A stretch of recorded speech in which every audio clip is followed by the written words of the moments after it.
I and I know want her that, to of introduce course, I have herself. a sole So, proprietor sister, you can introduce small yourself. business that I claim every year. And peace. This is Amana Yahawada. Okay. And, of course, her husband. The wife of Tazariwack, Yahawada of ISUPK. He informed me about, he had a child on the way. I know for a fact that this child, he was told the woman, the mother of the child, to say that the baby is not his on the paperwork to get welfare. I don't collect welfare. Say that again, sister. He actually told me that he told her to say that he's not the father so that she could get welfare for the pregnancy and the child that was being born. Now, the consensus for give all your money to your Lord, your husband, that's not what we discussed, and I assured him that that was not going to be a part of this arrangement. And I don't know how he does it with his other wives, but I assured him that that was not going to be here. He agreed. He never did try to take control of my money. However, he did have my credit card on his gym for over a year, a little over a year, up until about the last few payments where I cut it off, where he could not pay for his gym membership. There's also been, I signed him up for a Avis corporate reward, excuse me, so that to travel, so that he can be able to travel and get a rental car whenever he needed to go, out of town or come here. So that I didn't mind doing, and also business plans. I wanted to set up some business plans as far as, he wanted to get, we talked about oil tables and things like that to do when he set up on the streets. And I led him to Medina because I'm very familiar with Medina from the past. Being at Ansar, we always used to order from Medina. So I tried to put him onto that. I would invest in. I told him I would invest. And, trying to get him to be more self-sufficient, trying to get him to become his own boss and things of that nature. Basically, the whole genre was built on, I'm just going to work this little job and I take from my other wife that will give me money. I know there's one time there was a situation with an eviction. Try to talk up a little bit more, sister. A little louder. Okay. I know there was one situation with the second wife when there was an eviction, and she handed over her money to stop him and one of the other wives from getting evicted, the first wife. So this woman was only receiving a disability check from a special needs child that she had just had. So this was, basically what he was doing. I didn't agree with it. I spoke with the sister. He was upset about it, but I didn't care because I'm for women and children first, and I didn't believe that she should have handed over that special needs check to him when that baby is definitely in need. And she was in need. She didn't even have an apartment.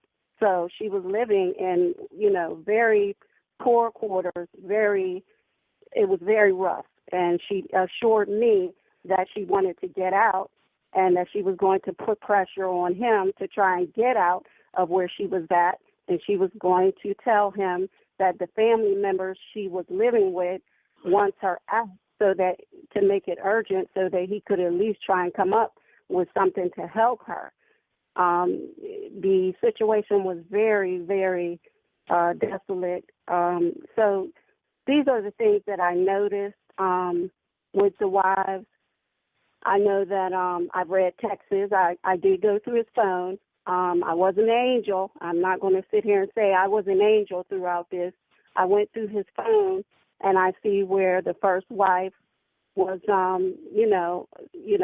saying that you can give me a dime, you don't do anything, so this whole mentality is basically the women are taking care of him. He buys $200 garments for Passover, and the women look like vagabonds. He does not, care. You said they're paying $200 for what? Yeah, he paid $200 for his garment for this Passover, the cream one. That's those stuff that they be wearing? Yeah. The regalia? Right. Yeah, he paid $200 for that. When I'm sure that could have went toward, as he says, his two daughters, and even my household, something. But about the children, since you're on there. Mm-hmm. This is very important. Okay. In this family dynamic, there's at least amongst two different women, yourself namely, and another sister, there's at least two children suffering from special needs, correct? Right. Or special needs children. And when I was reading the sentiment from a heated dialogue that you was having between him and the other wife, she intimated, and we'll post it, she intimated that, well, your child is retarded, and, euphemistically speaking, we know special needs, but I'm just quoting or paraphrasing, that your child's retarded, so basically, the child is not really relevant.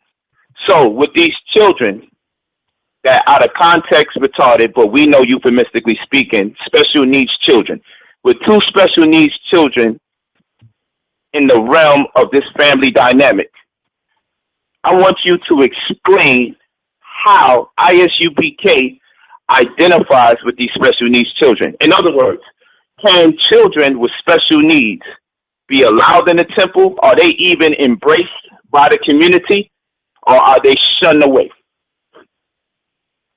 Okay, the exchange took place on Facebook. I didn't know who she was. I wasn't familiar with her. I started getting called a skank. She must have known that we were shortly engaged and we're going to get married soon. And then she began to inbox me.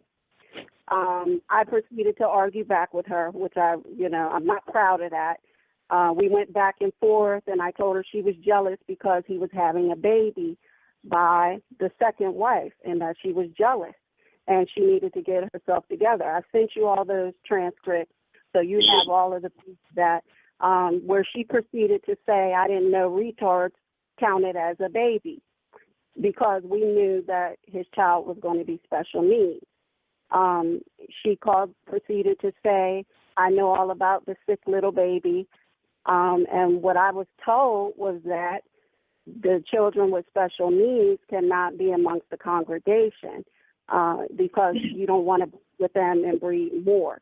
So children with special needs were not allowed in the congregation. Say that whole part again, and say it loud. Say it clear enough so they can hear you. That children with special needs were not allowed in the congregation, in congregated areas, because they don't want to breed more of those children with special needs. And I found that very disturbing because that was his own child.